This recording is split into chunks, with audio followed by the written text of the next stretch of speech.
যারা খেতে ভালোবাসেন, খেতে জানেন, তারাই ঠিকভাবে বাজার করতে পারেন। খাদ্য শুধু খিদে মেটানোর উপকরণ নয়, এটি আনন্দ উদযাপনের অংশ।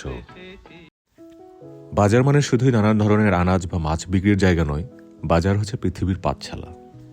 বাজার করার সময় যে সবজিটি কিনলেন সেটি কোথাকার, কোন খেতে জন্মেছিল এবং কাদের দ্বারা জন্মেছে, এসবের সব পেছনের গল্প জানলে তাহলে সে তরকারি বা খাবার সময় সে জায়গাটির স্বাদ পাওয়া যায়।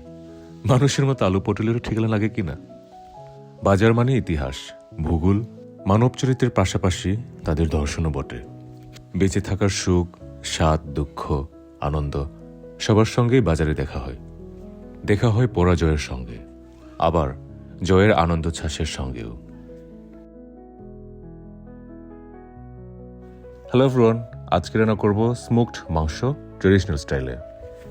স্মোক মাংস বানাতে মাটির চুলায় বা কয়লার উপরে 2 থেকে 3 দিন শুকিয়ে রাখতে হয়। যে কোনো মাংস, বিশেষ করে চিকেন, খেতে খুবই ভালো লাগে। রসুন এবং আদা, মরিচ দক করে দেন করলে হবে, বেশি দেন করা লাগবে না, বেশি পেস্ট করা যাবে না। এর রান্নায় মেন ইনগ্রেডিয়েন্ট হিসেবে মাংস তো থাকে, আসল মশলা হিসেবে ইউজ করা হয় ফালা, বা যেটাকে আয়শাবা বলে আমাদের ভাষায়। এটা ঝিরির পাশে পাওয়া যায়। বিশেষ করে মাছের তরকারি বা স্মোক মাংসে এই ফালাটা দেওয়া হয়। আমাদের আদিবাসীদের খাবারের মশলা কিন্তু বেশিরভাগই নেচার থেকেই আসে, তাই রান্নাও খুব কম তেলে কম মশলায় রান্না করা হয়। মাংস দেওয়ার পর দিয়ে দিলাম টমেটো আর বেগুন। পাহাড়ের ছোট ছোট বেগুন দিলে আরও মজা হয় খেতে, কিন্তু সিজন ছাড়া সবসময় সেটা পাওয়া যায় না।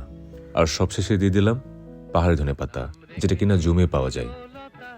ট্যান্টেরা হয়ে গেল আমাদের আজকের স্মোক মাংসের তরকারি। ফোকাস করো না কেন? আমাকে না, মাংসকে ফোকাস করো। একটা টেস্ট করি। বাই দ্য ওয়ে, আমার হাত কিন্তু পরিষ্কার। শেষ শেষ শেষ।